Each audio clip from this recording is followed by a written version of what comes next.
예, 오늘 말씀 열왕기상 18장 36절부터 오늘은 19장으로 넘어갑니다. 19장 4절 말씀까지.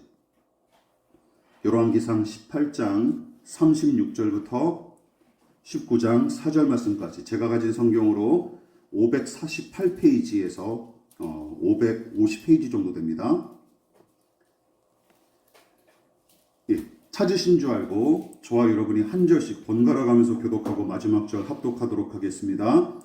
36절입니다. 저녁 소재 드릴 때에 이르러 선지자 엘리야가 나아가서 말하되 아브라함과 이삭과 이스라엘의 하나님 여호와여, 주께서 이스라엘 중에서 하나님이신 것과 내가 주의 종인 것과 내가 주의 말씀대로 이 모든 일을 행하는 것을 오늘 알게 하옵소서. 여호와여, 내게 응답하옵소서. 내게 응답하옵소서. 이 백성에게 주 여호와는 하나님이신 것과 주는 그들의 마음을 되돌이키심을 알게 하옵소서. 이에 여호와의 불이 내려서 번제물과 나무와 돌과 흙을 태우고 또 도랑의 불을 핥은지라. 모든 백성이 보고 엎드려 말하되 여호와여, 그는 하나님이시로다. 여호와여, 그는 하나님이시로다. 엘리야가 그들에게 이르되 바알의 선자들을 잡되 그들 중 하나도 도망하지 못하게 하라 하매 곧 잡은지라. 엘리야가 그들을 기손 시내로 내려다가 거기서 죽이니라. 엘리야가 아합에게 이르되 올라가서 먹고 마시소서. 큰 소리가 있나이다. 아합이 먹고 마시러 올라가니라. 엘리야가 갈멜산 꼭대기에 올라가서 땅에 꿇어 엎드려 그의 얼굴을 무릎 사이에 넣고 그의 사환에게 이르되 올라가 바다 쪽을 바라보라. 그가 올라가 바라보고 말하되 아무도 없나이다. 이르되 7번까지 다시 가라. 7번째 이르러서는 그가 말하되 바다에서 사람의 손만한 작은 구름이 일어나나이다. 이르되 올라가 아합에게 말하기를 비에 막히지 아니하도록 마차를 갖추고 내려가소서 하라 하니라. 조금 후에 구름과 바람이 일어나서 하늘이 캄캄해지며 큰 비가 내리는지라. 아합이 마차를 타고 이스라엘로 가니 여호와의 능력이 엘리야에게 임함에 그가 허리를 동이고 이스라엘로 들어가는 곳까지 아합 앞에서 달려갔더라. 아합이 엘리야가 행한 모든 일과 그가 어떻게 모든 선지자를 칼로 죽였는지를 이세벨에게 말하니 이세벨이 사신을 엘리야에게 보내어 이르되 내가 내일 이맘때에는 반드시 내 생명을 저 사람들 중 한 사람의 생명과 같게 하리라. 그렇게 하지 아니하면 신들이 내게 벌 위에 벌을 내림이 마땅하니라 한지라. 그가 이 형편을 보고 일어나 자기의 생명을 위해 도망하여 유다에 속한 브엘세바에 이르러 자기의 사환을 그곳에 머물게 하고 다 같이 자기 자신은 광야로 들어가 하룻길쯤 가서 한 로뎀나무 아래에 앉아서 자기가 죽기를 원하여 이르되 여호와여, 넉넉하오니 지금 내 생명을 거두시옵소서. 나는 내 조상들보다 낫지 못하나이다 하고. 아멘. 예, 말씀의 제목을 스크린을 보시면서 함께 읽어보시도록 하겠습니다. 시작. 그가 이 형편을 보고 일어나 도망하여. 그가 이 형편을 보고 일어나 도망하여 라는 제목으로 하나님 말씀 전하도록 하겠습니다. 자, 우리는 엘리야가 기도한 모습을 기록한 열왕기상 본문과 함께 엘리야의 기도에 관해 언급했던 야고보 사도의 글을 통해서 기도의 의의와 본질을 대략적으로 살펴봤습니다. 물론 기도에 관한 이론보다 더 중요한 것은 무엇입니까? 기도하는 것이죠. 기도의 행위, 기도의 실천이 더 중요합니다. 만날 기도의 정의와 그 방법을 책으로 배워봤자 정작 기도하지 않으면 아무런 의미가 없어요. 그러나 엘리야는 충성스러운 말씀의 종이자 헌신된 기도의 사람이었죠.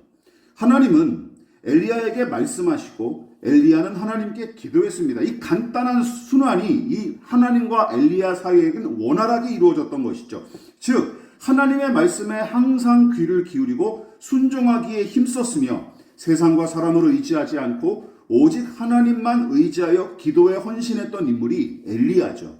무엇보다 우리는 17장과 18장에 기록된 엘리야의 기도가 크게 두 가지 형태로 나뉜 것을 지난 설교를 통해 살펴봤습니다. 먼저 어떤 형태로 나타났습니까? 하나님께서 작정하고 계획하시는 바를 엘리야에게 말씀하시면 엘리야는 말씀을 들은 대로 이루어지기를 바라고 다시 하나님께 기도했죠. 그러면 하나님은 그 기도를 통해서 작정하신 대로 가뭄으로 징계하시거나 단비를 내려주셨습니다.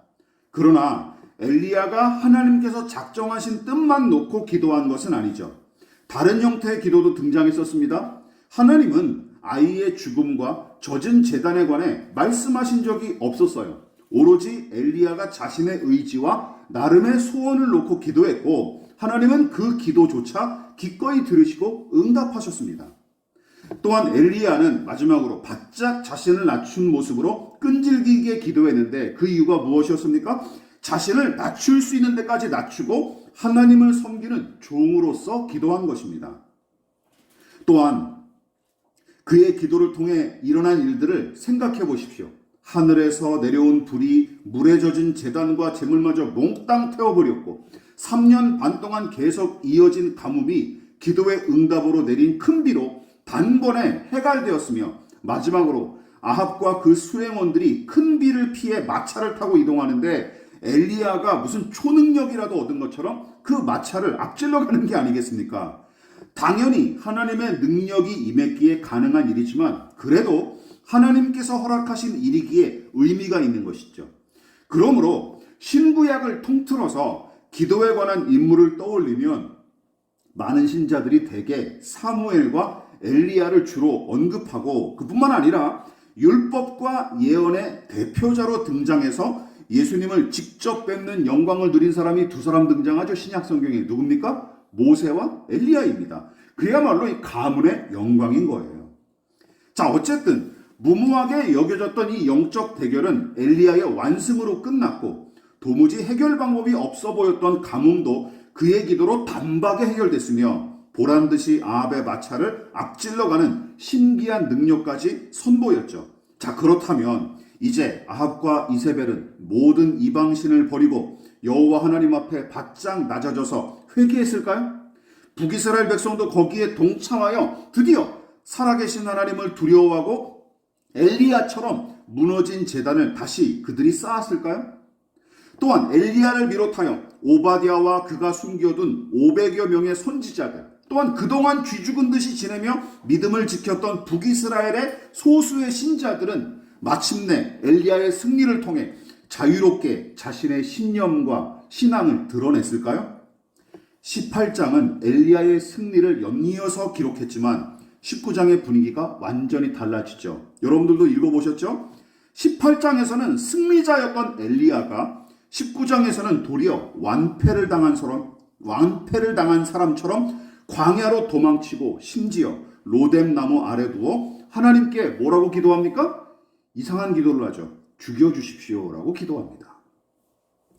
19장 3절과 4절을 함께 보실까요? 제가 읽어보겠습니다. 그가 이 형편을 보고 일어나 자기의 생명을 위해 도망하여 유다에 속한 브엘세바에 이르러 자기의 사환을 그곳에 머물게 하고 자기 자신은 광야로 들어가 하룻길쯤 가서 한 로뎀나무 아래 앉아서 자기가 죽기를 원하여 이르되 여호와여 넉넉하오니 지금 내 생명을 거두시옵소서. 나는 내 조상들보다 낫지 못하니이다 하고. 여러분, 엘리야가 제 목숨과 안위만 위하는 우리가 예전에 살펴봤던 베델의 선지자 같은 인간이었다면 17장의 일들이 가능했겠습니까? 아합 앞에서 용감히 하나님의 말씀을 전하고 떼거지로 모인 우상 선지자들을 상대로 영적 대결을 벌였을 리가 없습니다. 애초에 그런 사람이었으면 아예 그런 일들을 벌이지 않았겠죠. 그런데 19장에서는 그렇게 용감하고 의연하게 17장과 18장을 이어왔던 이 엘리야가 19장에서는 그가 자기의 생명을 위해 도망갔대요. 이것부터가 이상해요. 자기의 생명을 위해 도망했다고 기록합니다. 게다가 이렇게 공동 번역은 이 부분을 이렇게 번역했어요. 하나님, 이제 다 끝났습니다. 저의 목숨을 거두어 주십시오. 선조들보다 나을 것이 없는 저는 못난 놈입니다. 라고 번역을 했어요. 이렇게 한다는 말은 18장의 엘리야가 맞는지 의심스러울 정도입니다. 딴 사람 아니야? 라고 생각이 들 정도죠. 게다가 처음에는 제 목숨을 부지하기 위해서라도 유다 땅으로 달아나기라도 했지만 광야로 하룻길을 더 들어가 당도한 로뎀나무 아래서는 어떻습니까? 지독한 자책감과 열등감에 사로잡힌 채 불치병에 걸린 환자처럼 생존에 대한 의지마저 꺾여버린 무기력한 모습으로 등장합니다. 호랑이를 만난 강아지처럼 벌벌 떨며 냅다 달아나는 모습, 두려움과 창피함과 모멸감의 깊이만큼 찾아 들어온 깊은 광야, 도망친 깊은 광야, 열등감과 자책감에 사로잡혀 절망하고 낙심하는 선지자. 이상하죠? 엘리야에게는 어울리지 않은 수식들이 계속 19장에서 등장하는 거예요. 엘리야는 온실 속의 화초처럼 유약하게 자란 사람이 아닐 뿐더러 그간 무수한 고난과 난관에도 믿음과 사명을 끝까지 붙들었던 인물 아닙니까? 그래서 19장 초반부에 등장하는 엘리야의 모습은 적잖은 충격과 의아함을 안겨주죠. 아니 도대체 어디서부터 잘못된 것일까라는 의구심이 듭니다. 그런데 단서가 될 만한 내용이 바로 3절에 등장해요. 우리 3절을 다시 한번 눈으로 보십시오. 3절은 엘리야가 무엇 때문에 달아난 걸로 기록합니까? 맨 앞부터 나오죠. 이 형편을 보고 달아난 걸로 기록합니다. 그러니까 그가 어떤 특정한 상황을 주시하고 있었는데 자기가 기대했던 바와 전혀 다르게 돌아가는 판국에 지레 겁을 먹고 달아났다는 뜻이죠. 자, 그렇다면 엘리야가 주시했던 그 형편은 무엇일까요? 그 형편이 1절과 2절에 나옵니다. 우리 다시 한번 차근차근 함께 읽어볼까요? 시작. 아합이 엘리야가 행한 모든 일과 그가 어떻게 모든 선지자를 칼로 죽였는지를 이세벨에게 말하니 이세벨이 사신을 엘리야에게 보내어 이르되 내가 내일 이맘때에는 반드시 내 생명을 저 사람들 중 한 사람의 생명과 같게 하리라. 그렇게 하지 아니하면 신들이 내게 벌 위에 벌을 내림이 마땅하니라 한지라. 이걸 보고 달아났다라는 것이죠. 아합과 이세벨은 18장의 연이은 기적과 우상 선지자들을 척결한 일에 대해서 어떻게 반응했습니까? 아합은 아내인 이세벨에게 엘리야가 일으킨 놀라운 기적과 함께 그가 영적 대결에서 패배한 우상 선지자들을 그리시네가에서 죄다 처단한 일을 고자질하죠. 공초가였던 것 같습니다. 아무래도 이세벨은 그런데 그 이야기에도 눈 하나 깜짝하지 않고 도리어 엘리야에게 사신을 보내서 뭐라고 얘기합니까? 너 죽여버리겠다 내가 하고 협박하며 저주하기에 이릅니다. 엘리야는 말씀 그대로 이 형편을 보고 국경 넘어 유다 땅까지 달아났고 그마저도 안심하지 못했던 까닭에 광야로 하룻길을 더 들어간 것이죠. 혼자. 여러분, 자, 이쯤이면 엘리야가 간절히 바랐던 형국과 형편이 무엇인지 쉽게 알 수 있습니다. 19장 1절과 2절이 묘사한 상황을 정반대로 생각하면 되는 거죠. 정반대. 자, 어떤 것입니까? 앞서 언급했다시피 놀라운 기적과 이적을 목격한 아합과 북이스라엘 백성이 죄악과 불의를 뉘우치고 하나님께 돌아올 뿐만 아니라 적극적으로 이방신 숭배를 부추기며 기고만장했던 이세벨 왕비는 우상 선지자들처럼 처단되거나 아니면 납작 엎드리는 것, 이것이 엘리야가 잔뜩 기대했던 일들입니다. 특히 아합과 이세벨의 반응이 가장 중요하고 결정적이었던 것 같은데 두 사람의 지위와 권력이 북이스라엘 나라에 미치는 영향력이 막대했고 백성의 생각과 삶을 그들이 장악하고 주도했기 때문이죠. 그런데 어떻습니까? 두 사람의 반응이 어땠어요? 교활한 아합은 제 눈으로 직접 놀라운 기적을 목격한 뒤에도 이리저리 머리를 굴리면서 아내인 이세벨의 눈치나 살필 뿐이었고 이세벨은 제단에 불이 내린 일과 오랜 가뭄을 해결한 큰 빛 따위에 겁을 집어먹기는커녕 여전히 기세등등한 모습으로 엘리야를 향해 협박과 저주를 퍼부어대는 게 아니겠습니까? 여러분 보십시오. 또한 전혀 예상하지 못한 두 사람의 반응에 큰 충격을 받은 엘리야는 절망감에 사로잡혀 낙심할 수밖에 없었고 절망과 낙심의 수렁에 이 사람이 점점 빠져갈수록 하나님을 향한 신뢰는 물론이고 생존에 대한 의지도 급격하게 식어갔던 것이죠. 이제는 내가 할 수 있는 일이 없구나라고 생각했던 것이죠.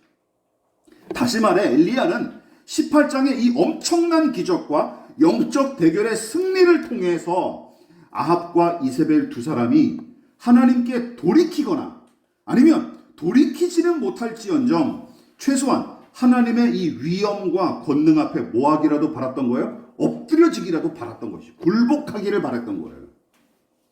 그렇다면 엘리야가 영적 대결을 제안한 이유도 여기서 풀립니다. 제가 지난주에 이 영적 대결이 하나님의 뜻에 따라 된 것인지 아니면 엘리야가 임의로 만들어낸 것인지 알 수 없다라고 말씀드렸죠.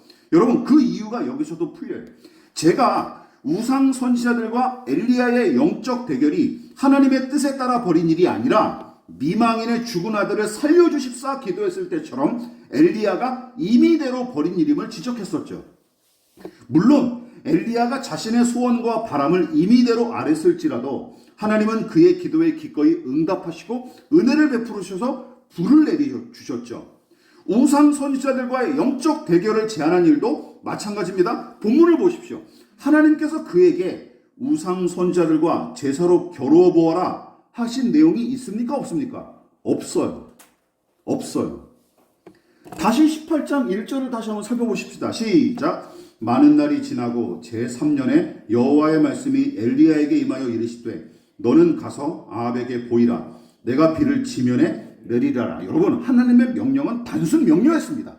아합과 만나라. 그러면 내가 비를 내리겠다.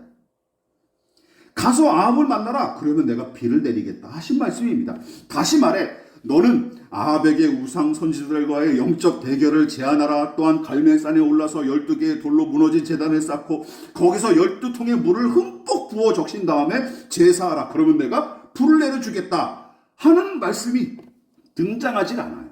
없어요. 여러분 보십시오. 다만 엘리야가 아합을 만나면 그 다음에 비를 내리시겠다는 간단한 약속뿐입니다. 그래도 처음에는 엘리야도 이 명령을 따라 아합의 궁궐이 있는 사마리아로 향했고 도중에 국내 대신 오바댜와 만나 이런저런 얘기를 나누다가 마침내 아합이 엘리야를 잡으려고 찾아왔던 그 시점에 하나님께서 비를 내리시는 것이 원래 시나리오였죠. 원래 시나리오. 만나고 나서 얘기하고 그 다음에 엘리야가 기도하면 그 다음에 자연스럽게 비를 내리는 게 원한이었다라는 것이죠. 그러므로 엘리야와 아합의 만남을 기록한 18장 18절까지 그리고 갈멜산의 영적 대결을 건너뛰고 41절부터 46절까지 이어진 이 갈멜산 위에서의 간절한 기도와 단비의 응답이 원래 하나님의 시나리오였다라는 것이죠. 그러나 영적 대결을 제안한 19절부터 우상 선지자 850명을 그리시네가에서 처형한 40절까지는 엘리야가 임의로 덧붙인 시나리오였다라는 것이죠. 엘리야가 임의로 덧붙인 시나리오. 즉 영적 대결이 펼쳐진 18장 19절부터 40절까지의 이야기는 솔직히 건너뛰거나 삭제됐어도 무방한 이야기라는 것이죠. 이처럼 영적 대결을 제안한 일은 하나님의 뜻과 무관하게 전적으로 엘리야의 의지와 기획으로 이루어진 게 사실입니다. 자, 그런데도 하나님은 그의 제사를 흡족히 받으셨고 간절한 부르짖음에 기꺼이 불로 응답하시죠. 하나님도 선한 목적으로 이 일을 작정한 엘리야의 중심을 헤아리셨고 그 과정과 방법도 나무랄 데가 없었던 까닭에 그의 제사와 기도를 흔쾌히 받아주신 것입니다. 그런데 여기서 유념할 점이 있죠. 영적 대결을 제안한 엘리야의 이 의도가 마냥 선하지 않을 뿐더러 여러분 무엇보다 그동안 하나님의 명령에 전적으로 순종했던 엘리야의 모습과 다르게 어느덧 하나님의 뜻보다 자신의 뜻과 바람을 더 우선하는 잘못과 패착이 여기서 분명하게 드러납니다. 여러분 18장 1절에서 밝혔던 바와 같이 하나님께서 엘리야에게 요구하신 일은 무엇입니까? 17장 1절에서처럼 아합과 만나 그 뜻을 전하면 그만이었습니다. 하나님의 뜻을 전하거나 기도할 뿐이고 그 뒤에는 하나님께서 알아서 하실 거로 믿고 물러나면 그만이었어요. 그런데 17장에서는 가뭄과 기근으로 징계하실 하나님의 뜻만 전하고 물러나서 엘리야가 기도하지 않았습니까? 그렇죠. 그 이상으로 뭔가 행동한 게 없어요. 또 그런데 똑같은 형태의 말씀이 다시 임한 이 18장에서는 난데없이 엘리야가 영적 대결을 추가한 거예요. 추가 메뉴를 더 삽입한 것이죠. 여러분 보십시오. 그렇다면 그동안 고지곳대로 순종했던 엘리야가 아합과 두 번째 만날 때는 무슨 이유로 영적 대결을 제안했을까요? 저는 이렇게 해석합니다. 아합과 이세벨이 죄악을 회개하고 돌이키거나 최소한 그들을 굴복시키기 위해서라면 단비가 내리는 기적 정도로는 턱없이 부족했다고 생각했던 게 틀림없습니다. 무슨 얘기인지 아시겠죠? 그보다 훨씬 더 강렬하고 무게감 있는 일들을 일으킴으로 아합과 이 백성에게 하나님의 살아계심과 일하심을 강력히 각인시키고 그로 말미암아 북이스라엘의 모든 백성이 하나님을 두려워하여 엎드려지기를 바랐으며 그 중에서도 북이스라엘의 타락의 원흉인 왕과 왕비가 이 연이은 놀라운 기적과 우상 선지자들의 처참한 패배를 눈앞에서 목격하고 하나님과 그분의 종인 자신 앞에 바짝 낮아지기를 잔뜩 기대했던 게 틀림없어요. 무슨 말씀인지 알겠죠? 그러나 아합과 이세벨의 반응은 엘리야의 예상과 기대를 산산조각 냈을 뿐만 아니라 오히려 살기 등등한 이세벨의 협박과 저주는 18장에서 이룬 모든 기적과 승리를 무의미한 짓이나 실패로 여기게끔 만들어버렸습니다. 엘리야가 그렇게 자책하게 만들었어요.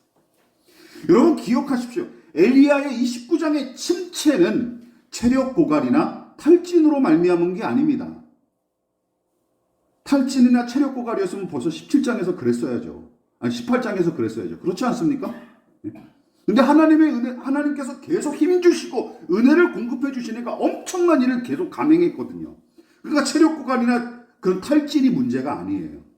또한 단순히 이세벨의 협박이 무서워서 낙심한 것도 아닙니다. 단순히 협박 자체가 무서워서 낙심한 게 아니라는 것이죠. 문제는 무엇입니까? 이거예요. 목표를 잘못 설정한 탓이죠. 목표를 잘못 설정한 거예요. 그리고 그 목표를 이루기 위해 어떤 엉뚱한 방법을 사용한 게 문제였습니다. 이 두 가지. 여러분 그렇다면 엘리야가 잘못 세운 목표는 무엇입니까? 17장에서 엘리야는 하나님의 뜻에 순종하는 것이 목표였어요. 그렇지 않습니까? 하나님의 뜻대로 순종하는 것이 목표였지만 18장에서는 아합과 만나라는 말씀에 순종하는 정도로 만족하지 않고 아합과 이세벨의 변화나 굴복을 더 큰 목표로 삼고 맹렬히 추구했던 것이죠. 내가 저 사람을 변화시켜야지. 내가 저 인간을 굴복시켜야지. 이게 더 큰 목적이 되어버렸던 것이죠.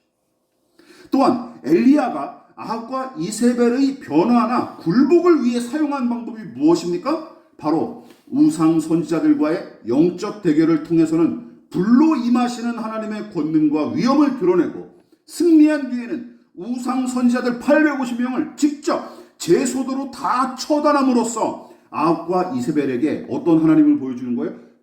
너희들이 두려워해야 될 하나님을 보여주려고 했던 것이죠.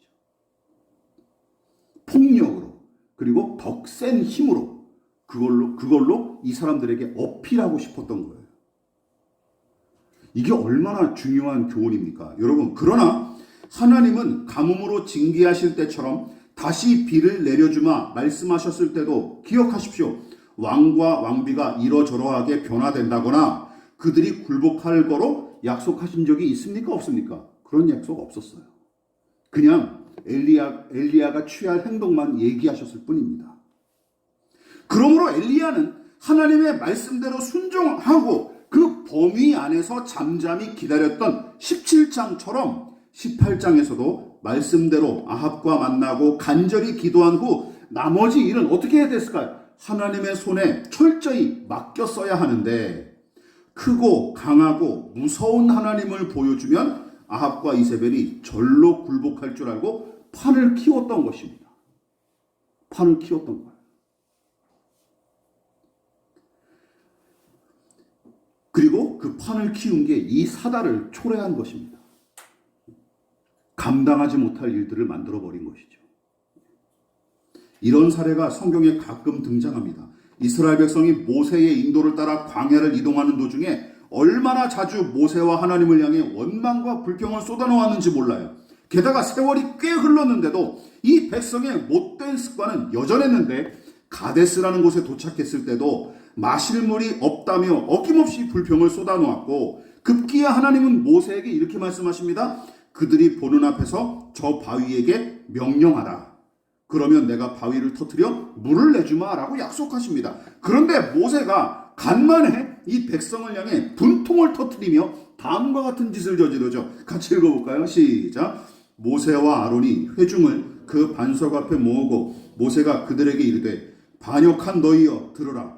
우리가 너희를 위하여 이 반석에서 물을 내려야 하고, 모세가 그의 손을 들어 그의 지팡이로 반석을 2번 치니 물이 많이 솟아나므로 회중과 그들의 짐승이 마시니라. 마실 물이 나왔으니까 다 된 겁니까? 아닙니다. 하나님은 바위를 향해 뭐라고 얘기했어? 처음에 말만 해라. 그럼 내가 물을 내주겠다 라고 약속하셨으나, 모세는 홧김에 지팡이로 바위를 2번이나 내리치고 맙니다. 문제는 하나님께서 이 행위를 당신의 거룩함을 나타내지 못한 일로 간주하셨고, 급기야 모세는 이 일로 말미암아 어떤 일이 벌어집니까? 가나안 땅에 못 들어가죠. 가나안 땅 건너편 느보산에서 최후를 맞이합니다. 이 일을 빌미로 말이죠. 여러분, 하나님은 원래 습관적으로 불평하는 이 백성일지라도 자식처럼 품어주실 의도로 이렇게 얘기하셨던 거예요. 말만 하면 물을 내주겠다. 약속하셨건만 모세는 어떻게 한 거예요? 헛딱지가 난 거죠. 배은망덕한 놈들, 이러고도 은혜를 바라냐? 라고 얘기하는 거예요. 이 바위를 두들겨 패듯이 너희를 두들겨 패고 싶다. 제가 그냥 임의로 만들어낸 말입니다. 하면서 지팡이로 바위를 내리친 것이죠. 그리고 본문의 엘리야도 마찬가지입니다. 여러분, 모세와 엘리야 이 두 사람 모두 하나님의 뜻을 온전히 순종하는 정도로 성이 차지 않았고, 자기가 세운 목표도 이루지 못할 것 같은 생각에 임의대로 자기 뜻을 덧붙였던 게 문제였습니다. 게다가 하나님께서 의도하신 뜻과 다르게 어떻게 크고 강하게 세게 보임으로써 다른 사람을 굴복시키는 것이 두 사람의 목표였다라는 것이죠. 그럼 말씀을 마무리하도록 하겠습니다. 혹시 우리도 엘리야처럼 신앙하고 있는 것은 아닌지 돌아봐야 합니다. 하나님의 뜻이 무엇인지 헤아리기보다는 내 목표와 바람을 더 소중히 여기고 우선하고 있지 않습니까? 심지어 본문의 엘리야처럼 하나님의 뜻에 순종한답시고 예배하며 기도는 하지만 정작은 내 뜻을 관철시키고 내 소원을 이루기 위한 쇼에 불과하지는 않는지 살펴봐야 합니다. 우선순위와 목표를 잘못 설정해 놓지는 않았는지 돌아볼 필요가 있다는 것이죠. 또한 내 멋대로 세운 목표와 야심을 이루기 위해 세상과 똑같은 방법으로 과시하고 어필하고 있는 것은 아닙니까? 여러분, 그동안 교회와 우리 신자들이, 믿는 사람들이 더 크게 짓고 더 높이 오르고 그리고 더 많이 모으고 더 넉넉히 소유하며 또한 더 강하게 보이기 위해서 얼마나 안달했습니까? 그렇죠. 엘리야의 이 잘못을 우리가 계속 답습하고 있어요. 게다가 복음 전도와 선교, 민족 복음화, 영혼의 구원과 변화 등의 명분을 앞세워 그럴듯하게 포장은 하지만 정작은 다수의 사람과 다량의 황금을 확보하고 그로 말미암아 더 강력한 권력과 권세를 지님으로써 세상이 감히 건드리지 못하는 교회가 되기를 바라는 것이죠. 그리고 더 나아가 사람들을 굴복시켜서라도 그리스도인으로 만들고 싶어 합니다. 왜 기독교적으로 법을 만들려고 합니까? 사람들을 강제시키겠다라는 것이죠. 기독교의 국교화 저는 반대합니다. 여러분 보십시오. 다 이런 방법을 쓰고 있는 거예요. 엘리야가 썼던 방법을 우리도 계속 쓰고 있는 거예요. 더 세게, 더 강하게, 더 무섭게 감히 너희들이 우리를 이런 힘을 가지려고 교회와 교계가 무던히 애써오지 않았습니까? 여러분, 그러나 그 목표와 바람이 좌절되면 세상이 다 무너진 것처럼 절망할 뿐만 아니라 하나님을 작게 여기거나 혹은 하나님께 거부당한 것처럼 여겨 실망하기 일쑤죠. 엘리야가 바로 지금 그 상태에 빠진 거예요. 마치 본문의 엘리야처럼 말입니다. 여러분은 어떻습니까? 무미건조한 신앙생활에 염증이 나십니까? 혹은 영적인 침체에 빠져 허우적대는 중입니까? 이것을 점검하십시오. 어쩌면 목표와 우선순위를 잘못 설정해 놓고 있지는 않은지 돌아봐야 합니다. 그리고 예수께서 죄인의 구원과 변화를 위해 어떤 방법을 사용하셨는지 여러분 살펴보십시오. 예수님의 말씀을 다시 한번 우리 상기시킵시다. 시작. 인자가 온 것은 섬김을 받으려 함이 아니라 도리어 섬기려 하고 자기 목숨을 많은 사람의 대속물로 주려 함이니라. 18장에 엘리야가 썼던 방법과 똑같습니까? 다릅니까? 전혀 다르죠. 전혀 다르죠. 크고 높고 많고 강한 것으로 사람들을 굴복시키고 그 위에 군림하는 것은 예수님의 방법이 아닙니다. 18장은 엘리야의 위대한 승리의 기록이기도 하지만 다른 한편으로는 잘못된 기록이기도 한 거예요. 연약하고 가난하고 작은 모습으로 오신 예수님을 생각하십시오. 그리고 낮아짐과 희생으로 섬기심으로 죄인을 구원하신 예수님을 생각하십시오. 우리는 18장의 엘리야가 같습니까? 아니면 예수님의 길을 걷는 중일까요? 그리고 우리 주변에 교인들과 신자들과 많은 신자들과 교회들을 돌아보십시오. 신자와 교회들이 추구하는 것이 무엇인지 한번 보십시오. 정직하게. 예수님의 방법입니까? 아니면 18장의 엘리야의 방법을 쓰고 있습니까? 네, 대부분 엘리야의 방법을 쓰고 있어요. 또 그것을 추구하죠. 여러분, 우리의 사명은 지금 맡겨진 일을 성실하고 올바르게 감당하는 것일 뿐 결과와 열매는 우리가 맺는 것이 아니라 하나님의 손에 달렸습니다. 믿으십니까? 이것이 우리의 믿음이어야 해요. 우리는 주어진 오늘과 현재를 사는 존재이지 내 의지와 노력으로 내일의 일을 다 만들어낼 것처럼 호들갑 떨면 안 되는 것이죠.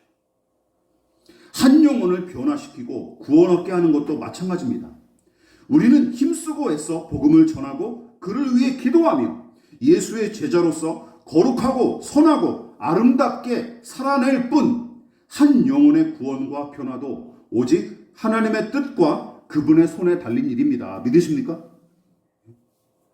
혹여 어느 시인의 고백처럼 시편 131편 1절에 이렇게 고백되어 있죠. 내가 큰 일과 감당하지 못할 놀라운 일을 하려고 힘쓰지 아니하나이다.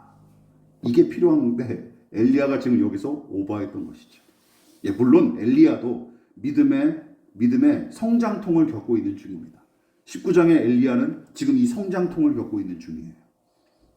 여러분, 내가 큰 일과 감당하지 못할 놀라운 일을 하려고 힘쓰고 있는 것은 아닙니까? 이거 정력 낭비예요. 예. 그러다가 또 여러분들도 탈진되게 될 것입니다. 내가 지금 예수의 길을 가고 있는지 아니면 18장의 엘리야처럼 행하고 있는 것은 아닌지 진지하게 돌아보고 점검하시기를 주님의 이름으로 부탁을 드리겠습니다. 지금은 우리를 위하여 십자가에 몸부려 피 흘려 돌아가신 예수 그리스도의 한량없으신 은혜와 하나님 아버지의 지극하신 사랑하심과 성령 하나님의 영원한 사귐이 오늘 이 시간 하나님 주의 뜻대로 살고 죽고자 겸손히 머리 숙인 사랑하는 성도들의 머리 위에 저들의 가정과 직장과 사업장과 학업과 장래 가운데 이 나라의 민족과 한국교회와 저 북녘의 동포들과 세계와 열방 가운데 지금부터 영원히 함께 하시기를 간절히 축원하옵나이다. 아멘.